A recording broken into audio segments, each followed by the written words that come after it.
Good evening and welcome to the next episode of Leadership Conversations.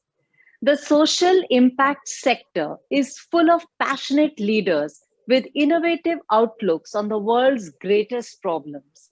Our Leadership Conversation series focuses on the unique insights offered by such leaders as they share their experiences and move the development sector forward. Our host is Go Barefoot, an interactive web portal dedicated to the social sector. It brings together individuals, NGOs, NPOs, and the CSR arms of organizations with the intention of creating a one stop knowledge portal for both networking and knowledge sharing.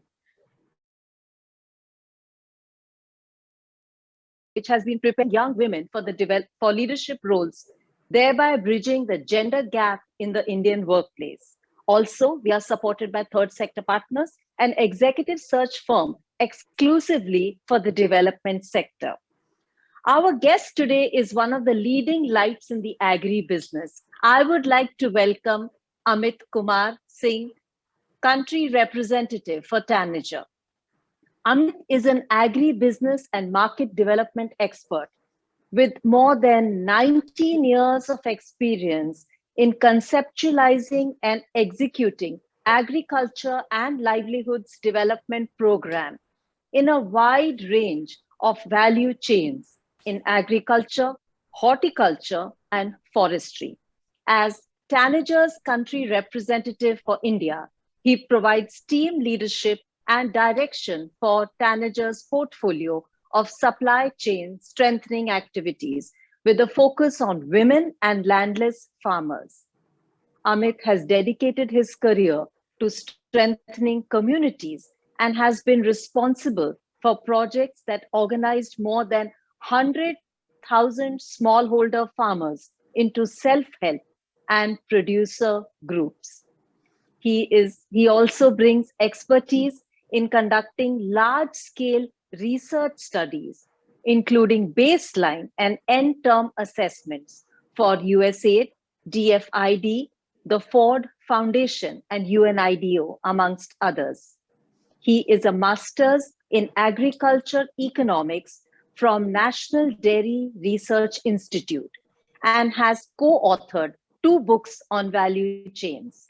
He is the proud recipient of the Tanager Presidential Award for Excellence.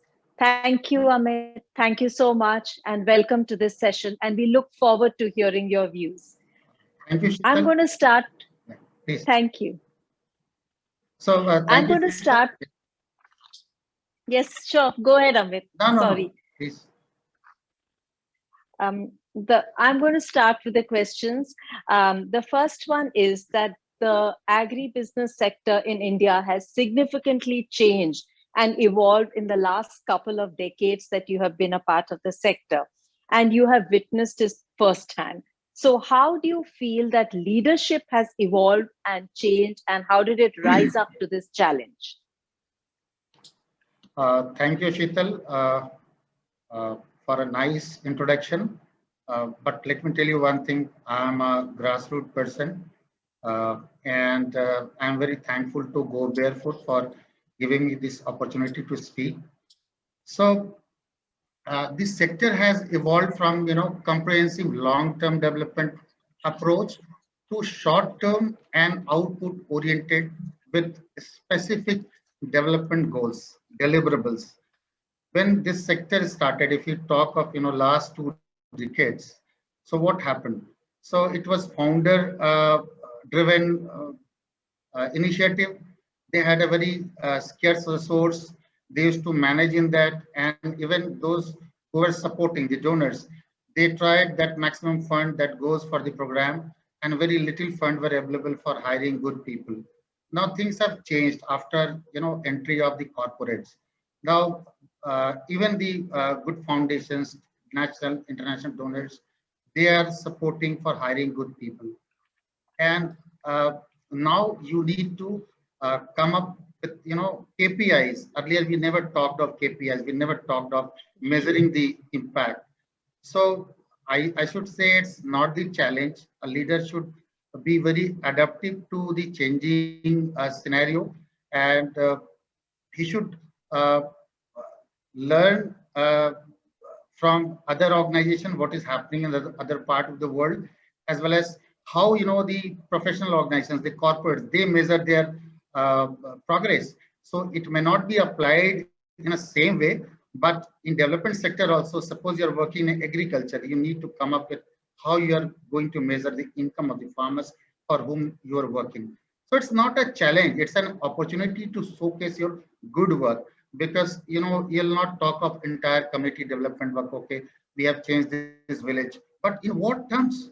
Is it in the health sector or education sector or agriculture? So whatever domain you are working in, you're able to tell people. Now it's a uh, age of social media, so you have got huge opportunities to learn and also share your stories. So this is not a challenge. I see is as an opportunity. Wonderful. In fact, thank you so much. That's very interesting to hear. And what I'm going to ask you a question related to leadership. Now, you have seen the sector over the last couple of decades. What are some of the shortcomings of the leaders in the development sector? Well, what happens? If you talk, go to any IM, the business school, or now there are many organizations who are committed to the rural development things. So everyone, thinks of getting higher salary, which is not bad. But I have heard many thought leaders that you should start your work from grassroots.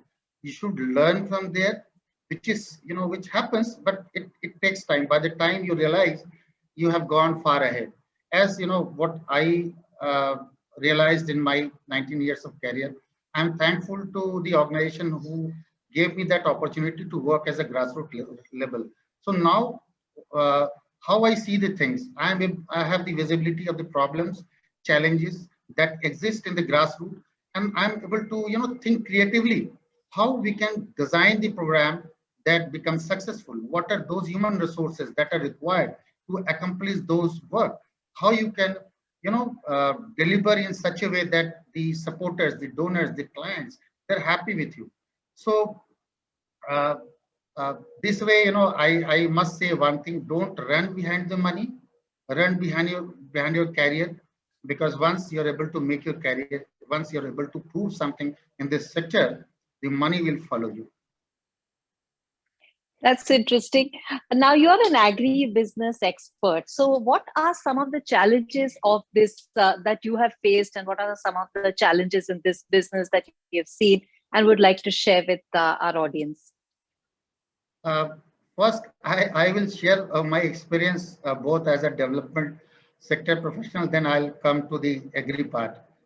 Sure. When I started my career, my parents, they used to ask me, what you're doing? From where you get the money? And what is the motive?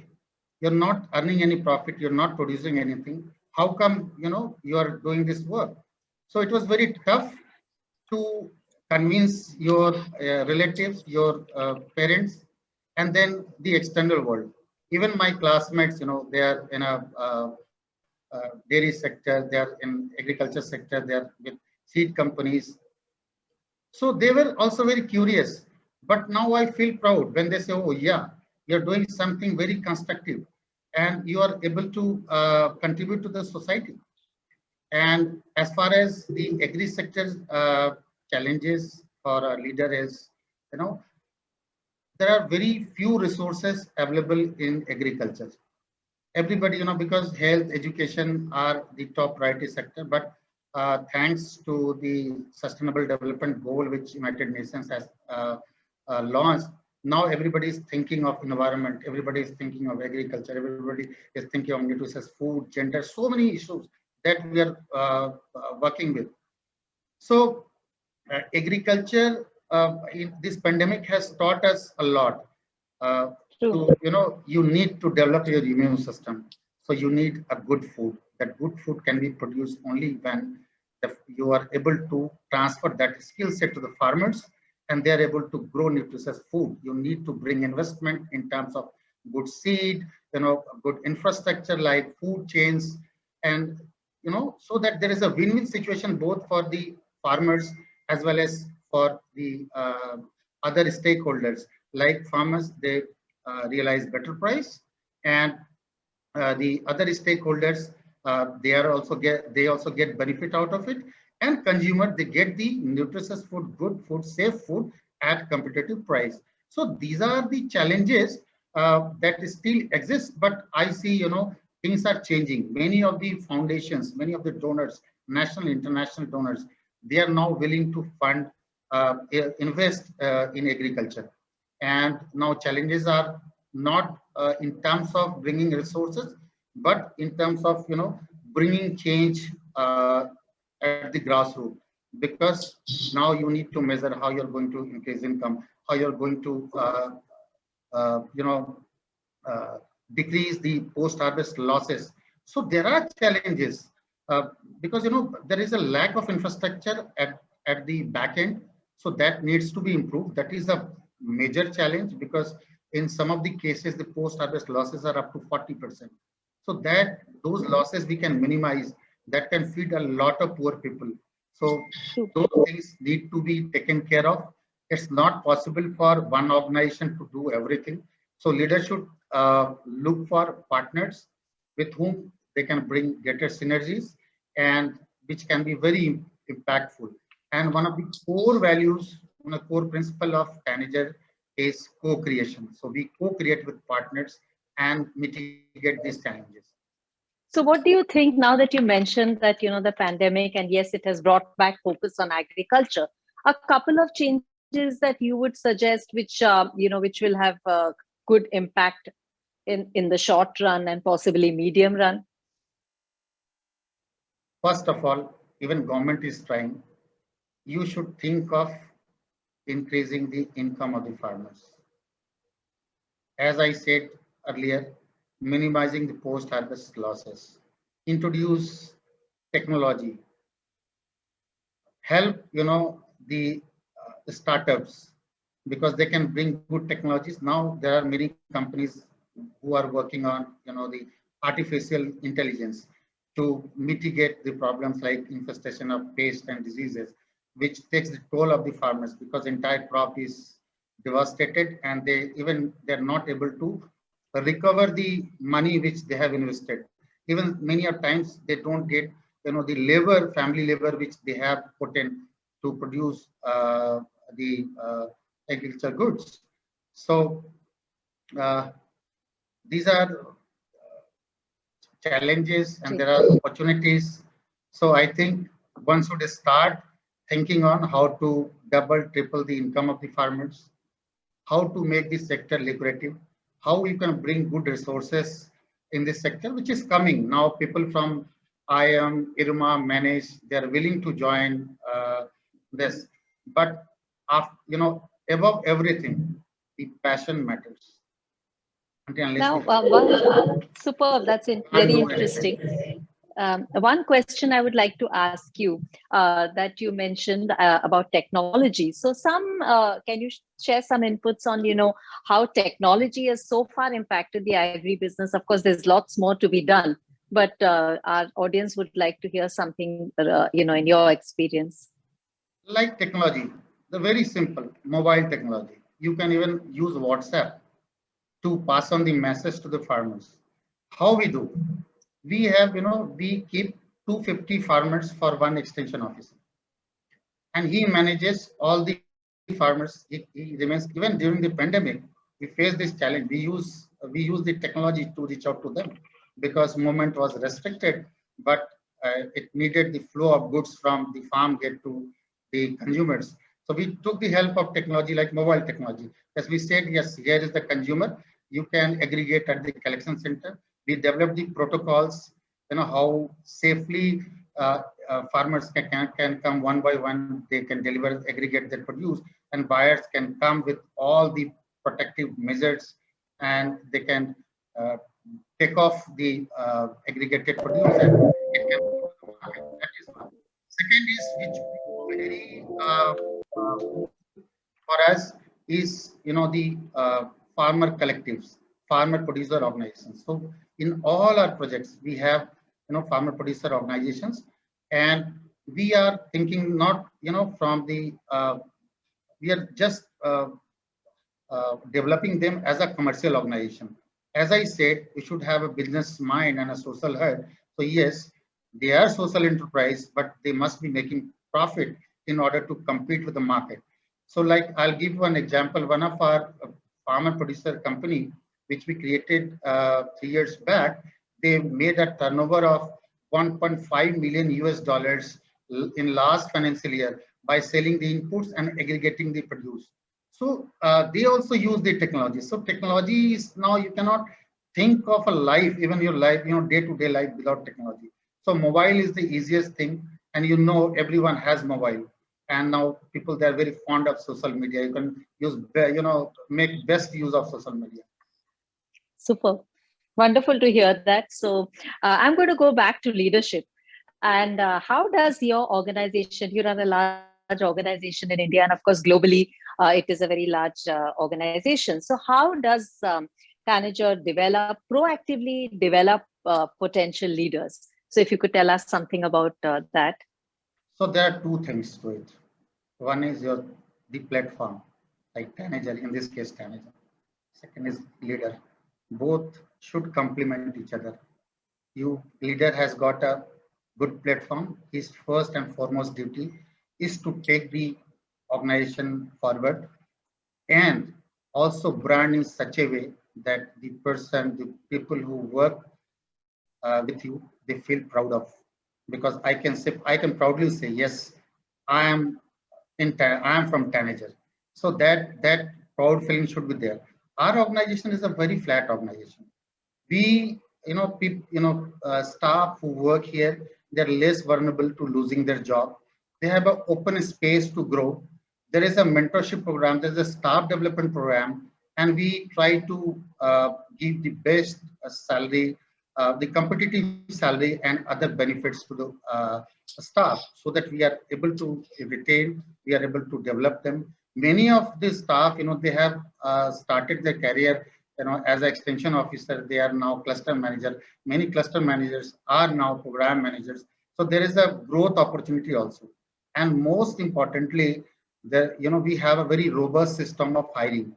We hire people, we see, they undergo the psychometric and leadership test, and then we are able to judge whether the person whom we are hiring has a passion to work, has a passion to serve the community, has a passion to think about the community, because you need to be very sensitive while working with them, because your work is contributing to the society. So that's very important. That's wonderful to hear. And I'm going to stick to the leadership, right now. That COVID, of course, happened suddenly and everything went into lockdown. And the last 16 months, leaders have faced challenges. There's been lots of learnings. There've been a lot of change of course and, vulnerability, flexibility. So if you could tell us how, how you have coped, or what changes you have seen or made as a leader in a very, very critical sector. So we saw two lockdowns and two phases of this pandemic. The first phase was, thankfully we got a lot of learning in the first phase. And first thing that we did was keep our staff safe. If I'm not feeling safe going outside, I can't ask our staff to go and do their work. So we developed that culture, and it's from our US office. So we have the habit of working from home. So as I said, those who had that kind of, the job profile can work from home. They are still working from home. It's purely based on their will, whether even when we'll open our office, so it will be voluntarily. So if they want to come, they can come, or if they prefer to work from home, they can work from home. For those who were directly working in the community, we use the technology, the mobile technology, and that worked for us. Even we conducted many research, and we gave the cover, the medical insurance to even the family members, which covered the COVID-19 sickness. And our operation team, they, and HRT, they were just talking to staff on a regular basis about the safety. We developed safety protocols for conducting any work.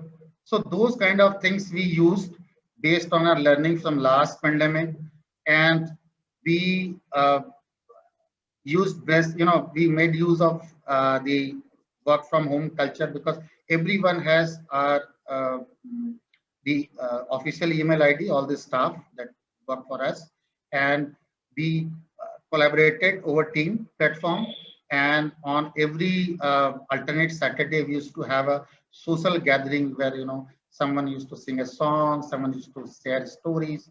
So we kept, we made sure that nobody is under stress, because you will see after this pandemic will be over.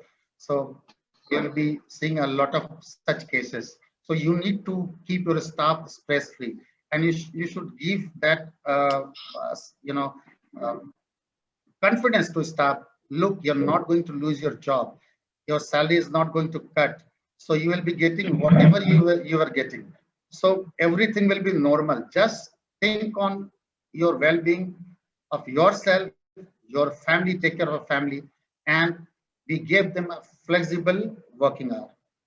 Super, wonderful to see that such a caring, empathetic organization. Now, you as the country manager, what has been your biggest learning as a leader in the last 16 months of the pandemic? Personal learning, or My personal learning is that a person like me works. Yes, organization is definitely a platform, and everyone wants to work for a good organization. It's always your supervisor. So how comfortable you are, how your supervisor is, they take care of yourself. So same culture flows down to percolates to the uh, other staff members.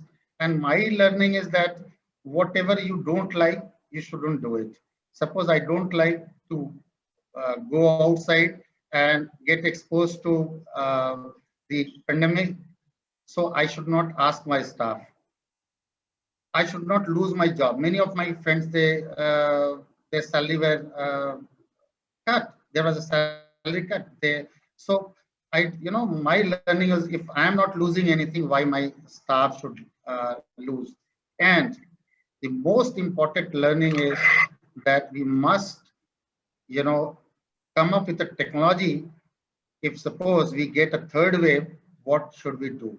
So we are ready. We are making ourselves ready to face even the third wave, where we will not compromise with our efficiency, will not compromise with our deliverables, because on every quarter, even in this pandemic, we tried to align our goals. Suppose we kept that, okay, there will be 50% change in some parameters. So we reduce it to 25% if it's possible. We ask our donors, so can you allow us to revise our work plan? Can you allow us to give more time? So those changes we have done, and we are ready for any such, mishap happening. That will not be compromising with the results. super. There's a lot of conversation on how the development sector has taken systems and processes from the corporate sector. So can you share your thoughts on that? Earlier, as I said, that it was founder driven. Their life was their work, and people, they never thought of, especially the who passed from IIM, IRMA, managed, they never thought of going in this sector, because salary was not so good. Even there are many challenges in resources. There was vulnerability of losing job, because there's no job security.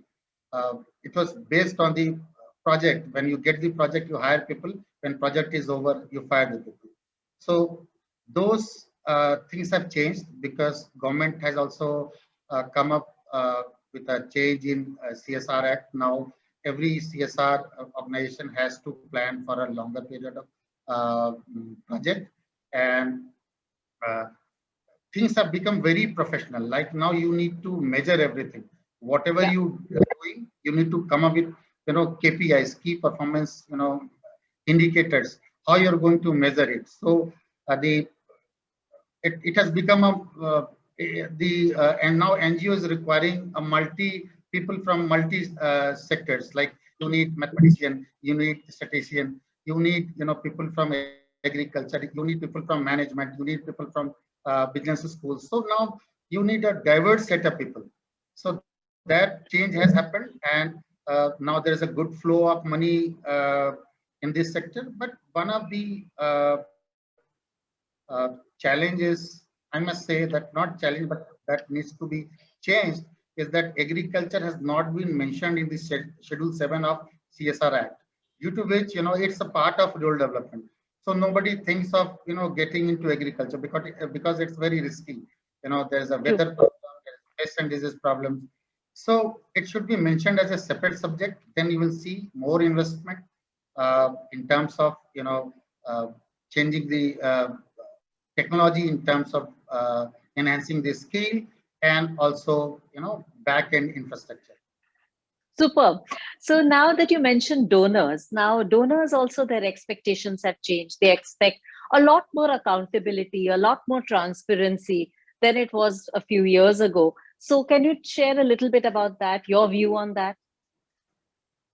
So now there is a sectoral approach. It's not the holistic approach like earlier we used to do community development work, and one organization used to work 10 to 15 years, which is not wrong. I'm not saying that.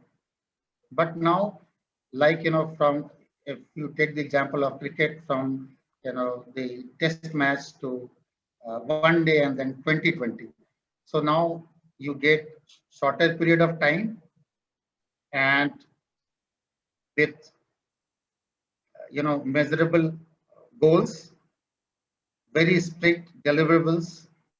So in that case, I must advise to other leaders, it's not very risky, because many of the organizations, they think that one cannot achieve anything in short duration projects. But yes, you can, if you are able to retain your staff. Because our staff, like I am here for the last 12 years.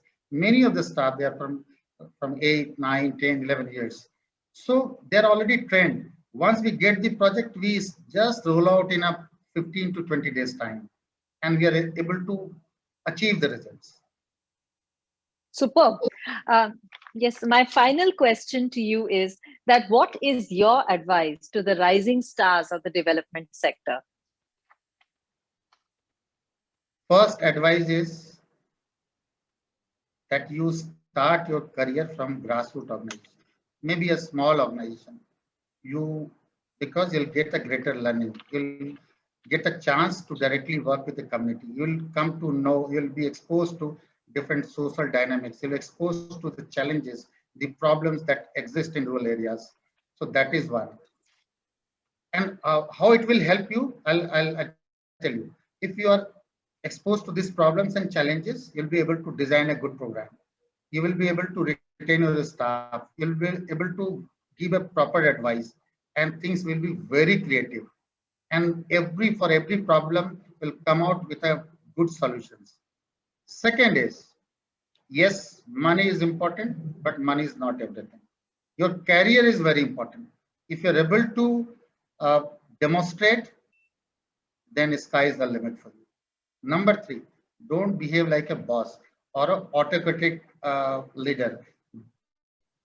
For this sector, you should be very participatory. Listen to your subordinates, what they say, because you never know what uh, I get surprised many times, the kind of advice that comes from the person who reports to me. And always remain connected to field and your staff. So those are my advice. Wonderful. Thank you so much. We really appreciate, and I'm sure our audience are going to benefit tremendously from your views. We have a couple of interesting questions. So it was sent to us by email. So I would request Michelle of Third Sector Partners she sent a very interesting question on talent, and she is on our screen. So Michelle, are you there? It'll be wonderful if you can switch on your audio and video, and we would love to hear your question in person. Thank you, Sheetal. And hello, Amit. Thank you for sharing such wonderful and great insights on leadership, very focused to the development sector.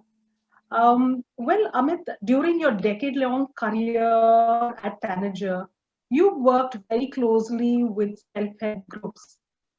Could you share an example of inspiring women leadership that you have witnessed during your working with the self-help groups?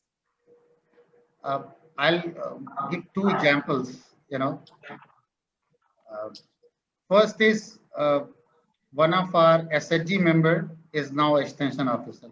So first, we during our conversation with them, we saw that leadership thing in that lady. We offered her the job for community resource person. She performed better than many of our staff. Then she was offered the post of extension officer. And you will be surprised to know when she was given an award and when she shared her experience, I could not hold my emotions. So yes, women leadership is very important, and especially in development sector, because 60 to 65% of the work are being done by women.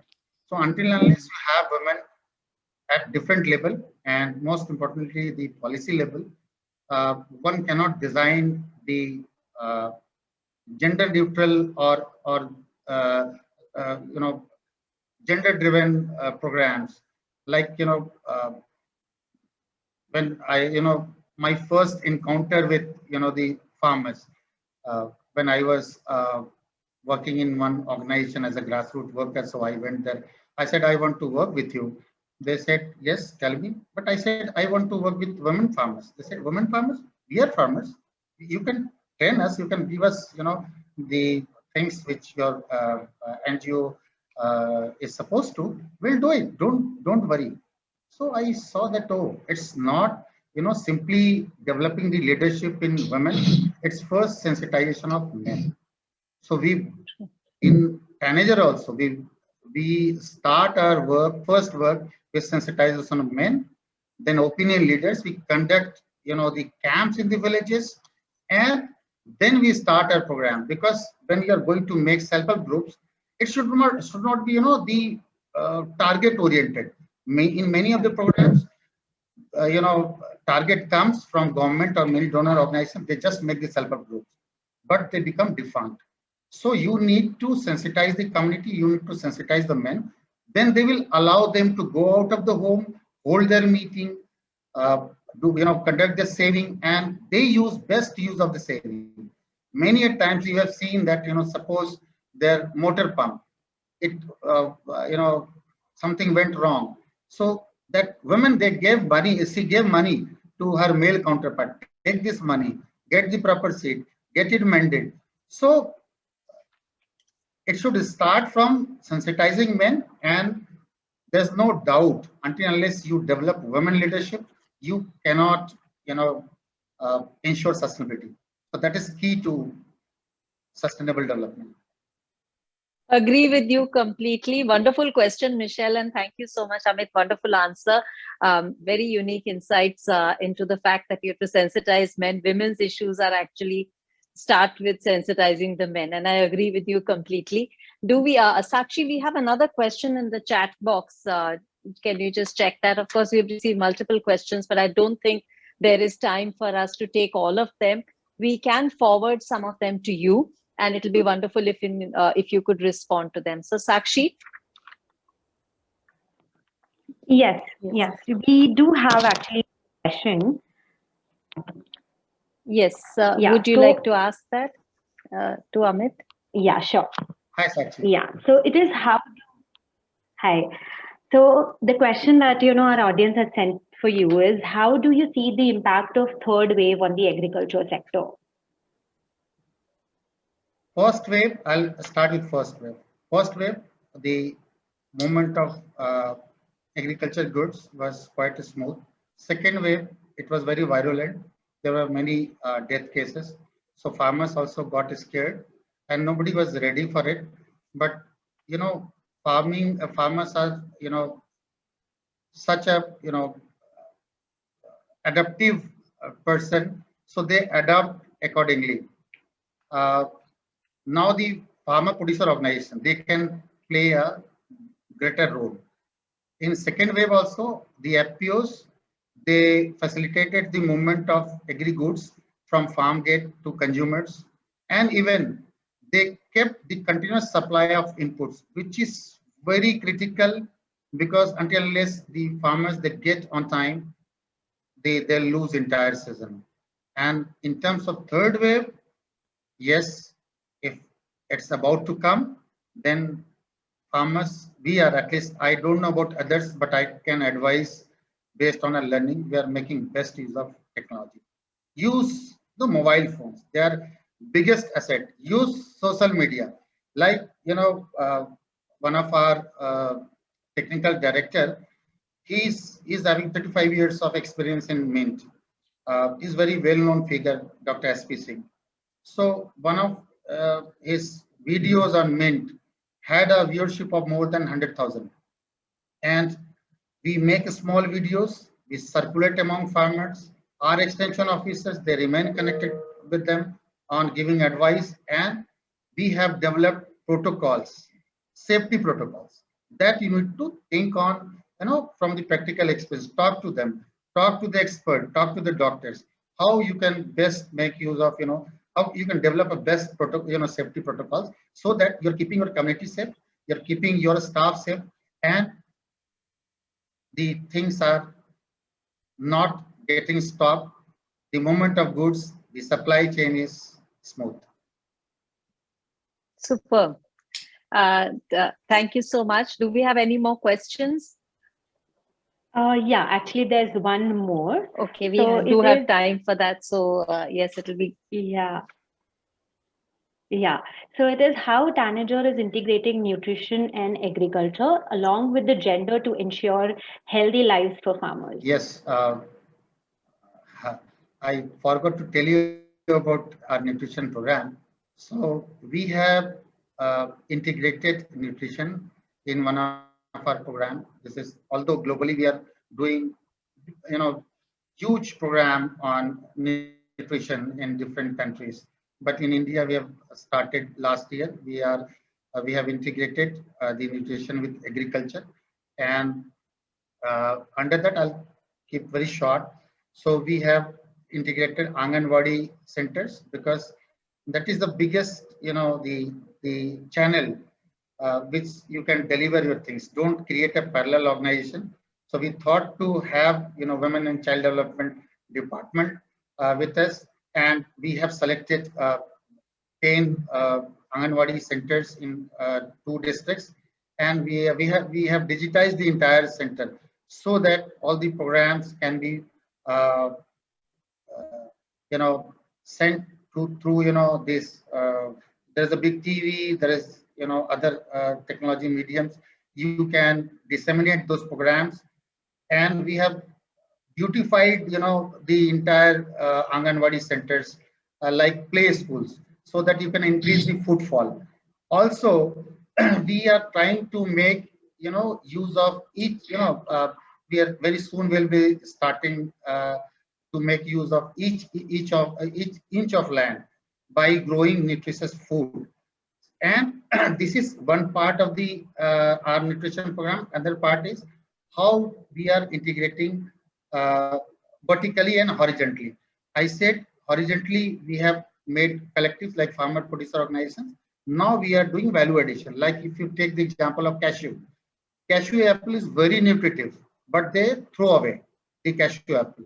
So now with the help of Kerala University, we have come up with a value addition. Like now The FPO is making cashew apple soda, the cashew apple syrup, jam, jelly. So that is one part. Another is the nutritive biscuits, the nutritive powder. So we are making use of myron millets, and nutritive powder is being supplied to many tribal hospitals and also given to the lactating mothers. So these are some of the interventions that we are doing and messaging. So the basic objective is to increase the accessibility. They should have the access of nutritious food. It should be affordable and locally grown. So we are stressing on these three principles. Wonderful. Thank you. Gender, so we design all our programs with gender. We have a gender policy. We can't think of any program without gender. So that's the foremost thing. Even if whether your client or donor they ask you or not, but we are very sensitive towards the gender thing. Wonderful to hear this. Thank you so much, Amit, for sharing such unique insights. And I'm sure our audience have benefited tremendously from your views on leadership as well as agribusiness, and of course, the leadership during the pandemic and the efforts that I've taken to, to take care of the third wave, if there is any. A big thank you to our viewers for joining us today. Stay safe, get vaccinated, and looking forward to seeing you at the next episode. Thank you. Goodbye. Thank you. Good evening. Thank you. Go Barefoot and Shital, Michelle, everyone. Thanks a lot. Thank you. Thank you.